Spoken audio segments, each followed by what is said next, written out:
예, 토지자연구소 부장 남규입니다. 제가 맡은 제목은 민주정부,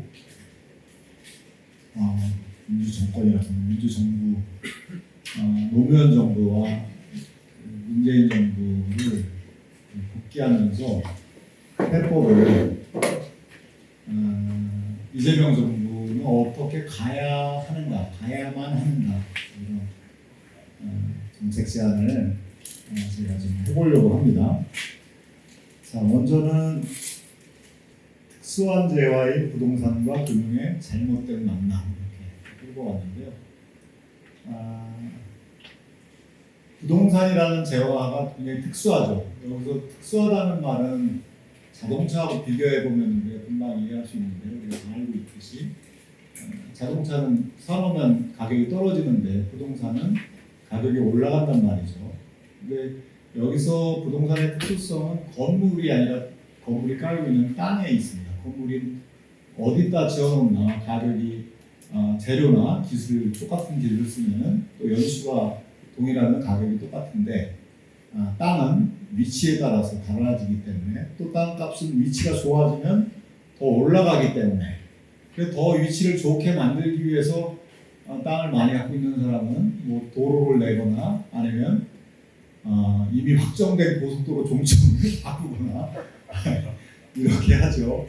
그래서 이 부동산이라는 재화의 특수성을 우리는 잘 알고 있고 그래서 앞으로 올라갈 것 같다, 경제가 더 좋아질 것 같네라고 하면 가격이 더 올라가고 실제로 이 자기 실현적 예언이 성취가 잘 되는 것이 이제 자산 중에 부동산입니다. 그러면 부동산을 가지고 있지 않은 사람과 가진 사람 또 과소하게 소유한 사람과 과다하게 소유한 사람의 격차가 벌어지게 되는 거죠. 우리가 뭐 늘상 경험하고 있는 건데 사실 과소하게 보유한 사람이나 아예 없는 사람은 비정규직 노동자의 가능성이 높거나 아니면 중소기업 노동자의 가능성이 높죠.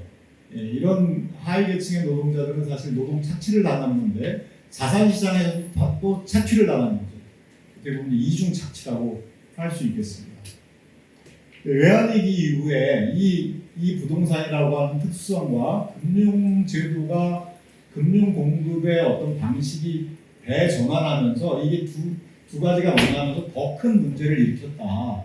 지금 우리 최상욱 대표님이나 조정 평가사님이 금융에 대해서 LTV, DTI, DSR 이런 대출 방식에 대해서 자세히 설명을 하셨는데 이게 그 전에는 외환위기 이전에는 금융이 생산적인 활동에 도움이 되는 방식으로 계속해서 금융을 공급하다가 외환위기 이후에는 부동산 소유권 거래를 돕는 방식, 그러니까 부동산 소유권 거래를 돕는 방식은 무슨 부가가치를 창출하는 행위는 아니거든요.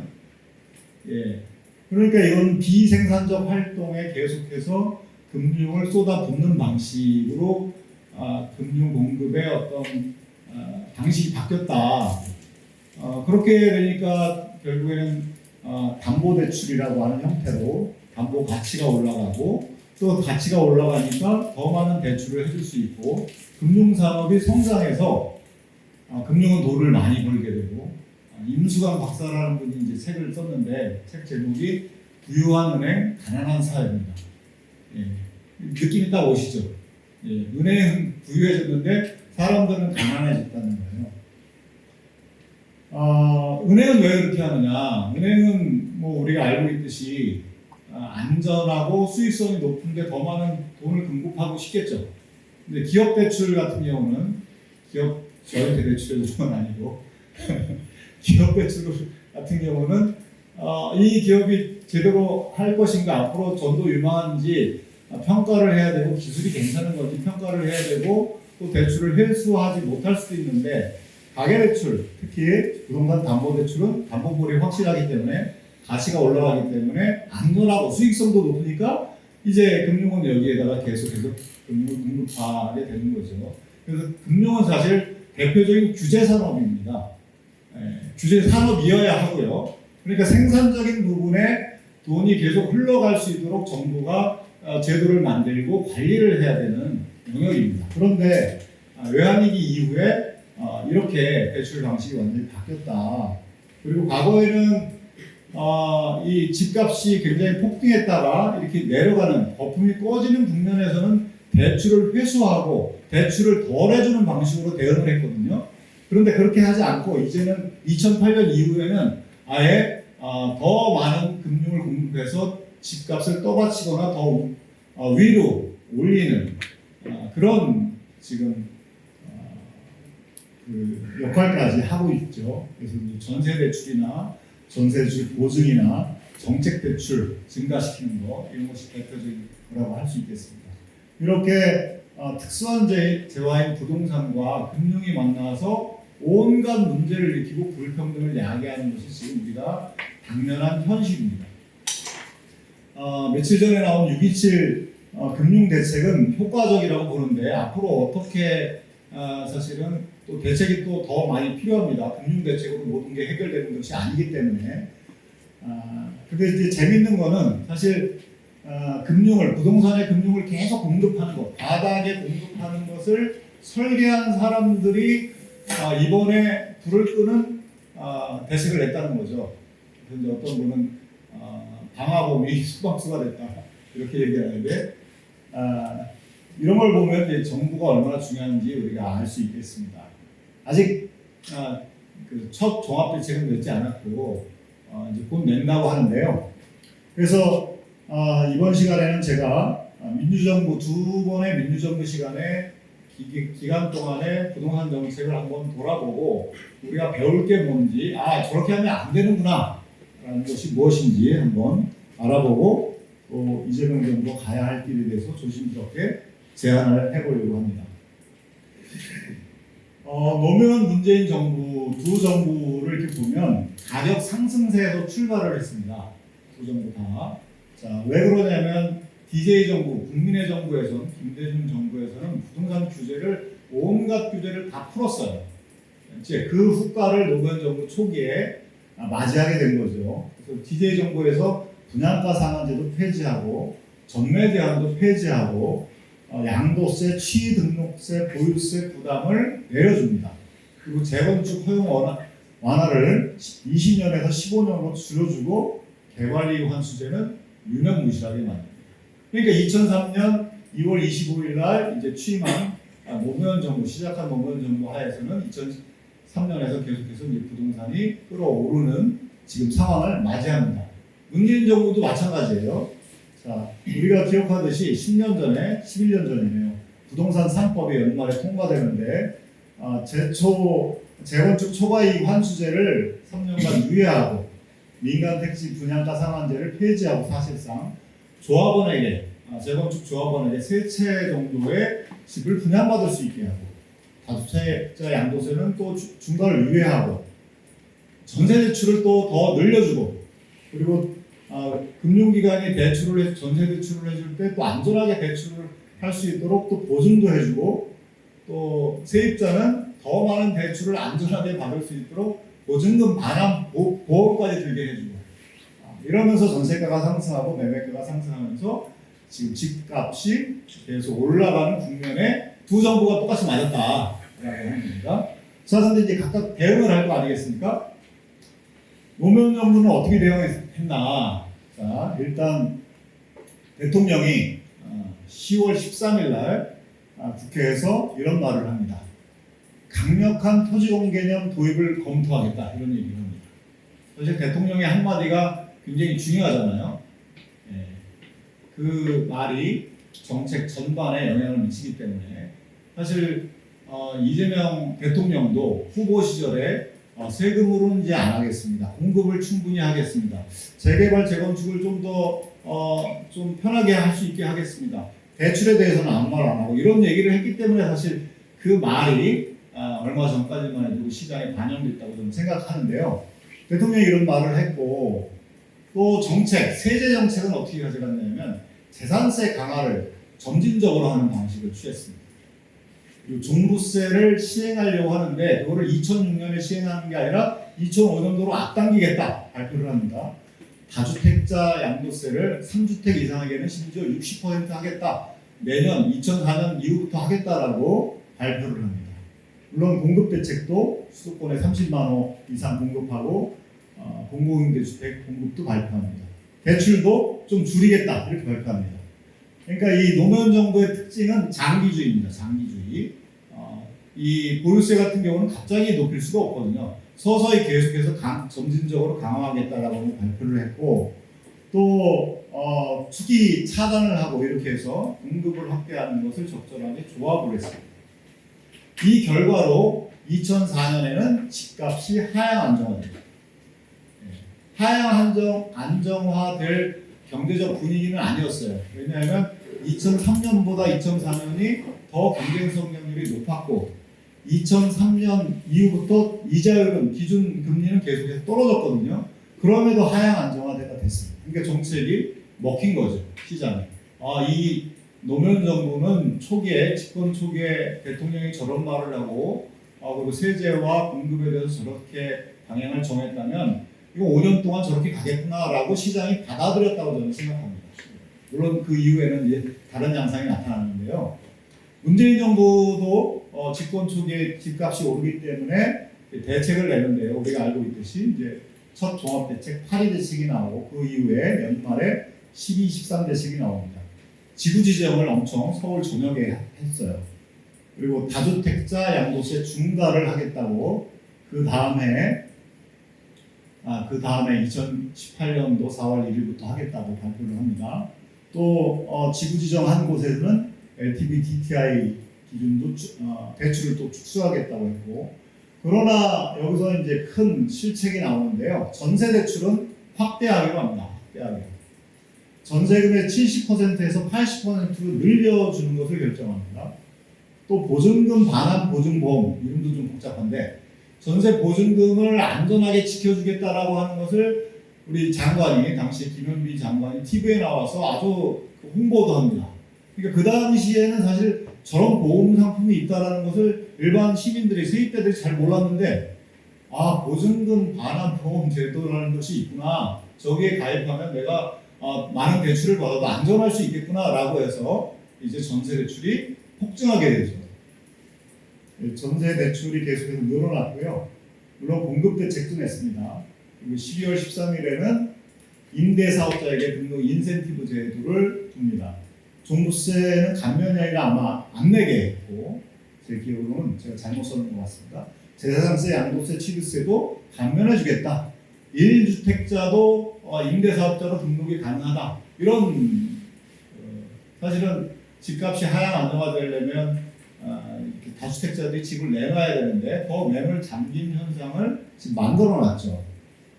그리고 8.2 대책에는 보유세 강화라고 하는 말은 들어있지가 않아요.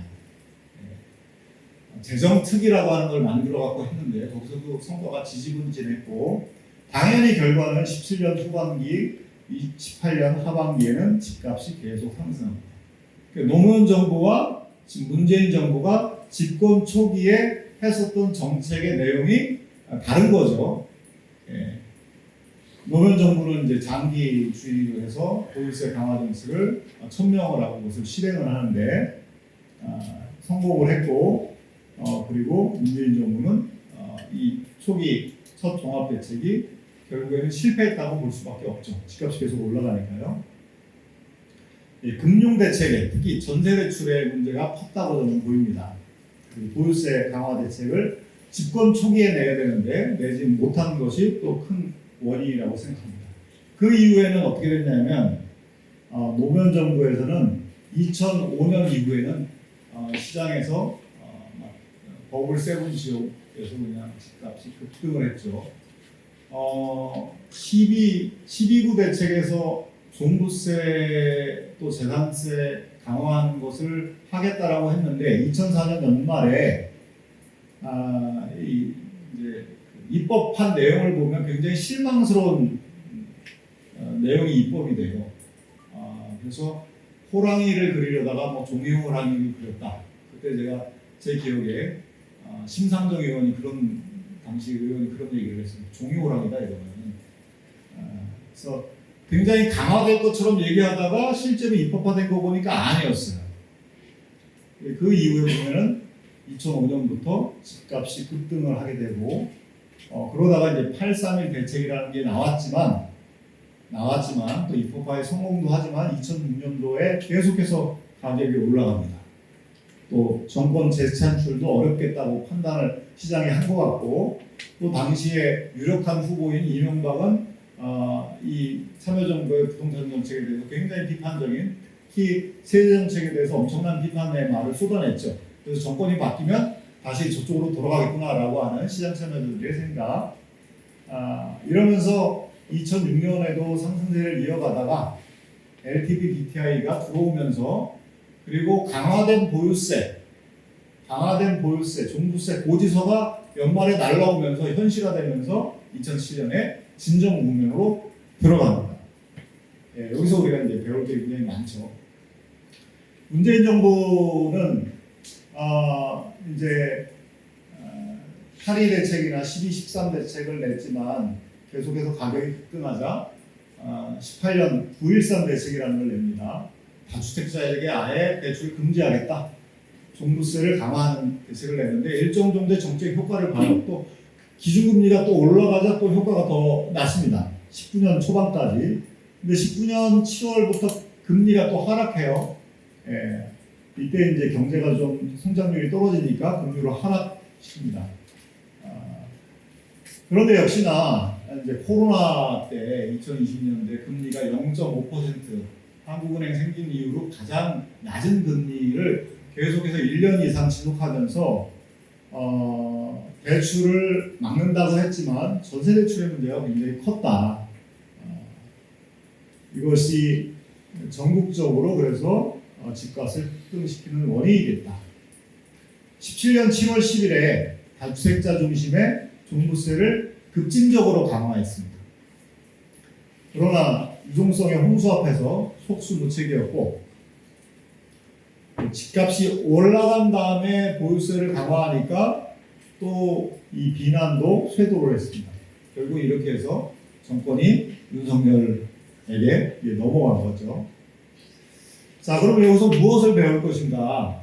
또 어떻게 새 정부는 가야 하나라고 하는 이 방향에 대해서 조심스럽게 제안을 해보려고 합니다. 민주정부 부동산 정책에서 얻을 수 있는 교훈, 제가 몇 분 남았나요? 3분 남았어요? 중요한 교훈은 저는 집권 초기에 부동산 정책 기조를 분명하게 밝힌 것. 우리 정부는 실소유자를 보호하고 주거 안정을 하겠습니다. 이런 얘기는 사실 하나만 하는 얘기죠. 그건 그런 말 누구나 합니다. 분명한 정책 기조, 이런 정책 기조를 가져가겠다라고 하는 것을 밝히는 게 굉장히 중요하다. 그리고 보유세라고 하는 것은 굉장히 인기가 없는 세금이에요. 조세 저항이 세니까. 그거는 집권 초기에 사실은 가장 힘이 세고 인기가 좋을 때 이제 강화 방안을 장기적으로 제시해야 하는 것이 필요합니다. 근데 여기서 이제 이재명 대통령이 후보 시절에 세금은 안 하겠다 이런 말을 했기 때문에 저는 좀 양해를 구해야 한다. 부동산 시장 안정을 위해서는 보유세 중심의 세제 강화가 필요한데 점진적으로 강화하겠다. 그리고 불평등을 줄이기 위해서는 자산 불평등이 심하니 자산에 집중적으로 과세하는 게 필요하다. 소득 과세보다 자산 과세가 더 필요한 시점이다. 라고 하는 것을 저는 국민들에게 솔직하게 이야기하고 양해를 구하고 설명할 필요가 있다 싶습니다. 또 투기가 차단된 주택, 저렴한 주택을 꾸준히 그런 공공주택을 공급하는 것이 필요하다. 그리고 금융기관과 건설사와 언론사가 언제나 한 몸으로 움직이고 있다는 것을 이 정책 당국자들은 늘 기억하고 있어야 된다.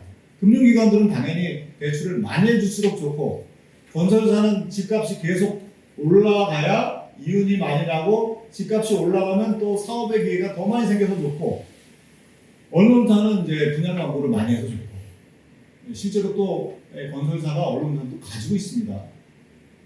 이것이 한 몸으로 움직인다는 것을 염두에 두고 정책을 설계하는 것이 필요한데, 그래서 방향을 좀 얘기하면, 말씀드린 것처럼 공급에서는 투기가 차단된, 가격이 잘 안 올라가는, 그러니까 매매 차익을 잘 기대할 수 없는, 그러면서 저렴한 공공주택을 계속 공급한다라고 합니다. 그리고 세제는 보유세 강화를 기반으로 한 부동산 세제를 이렇게 구축하는 것이 필요하겠다. 또 하나는 이제 금융에서는 전세 유출을 축소하고, 그리고 상환 능력 중심, DSR이라고 하죠. 상환 능력 중심의 금융 공급 시스템을 구축하는 것이 필요하겠고, 또 정책은 사람이 만드는 거니까 고위공직자가 될 사람은 자기가 투기용으로 가지고 있는 이 부동산을 백지로 신탁하게 해서 이 정책에서 자유롭게 그리고 정책에 대한 신뢰를 높일 필요가 있다. 더 나아가서는 국토 균형 발전에 대한 확실한 계획을 제시해서 수도권의 집중을 완화시킬 필요가 있다. 이렇게 가면 저는 기본 주거, 저는 기본 주거라는 말을 많이 쓰는데요. 주거권을 기본권으로 누리는 그런 사회, 전 국민이 기본권을 누리는 그런 사회로 진입할 수가 있다. 이렇게 말씀드리겠습니다. 질문 주셔서 감사합니다.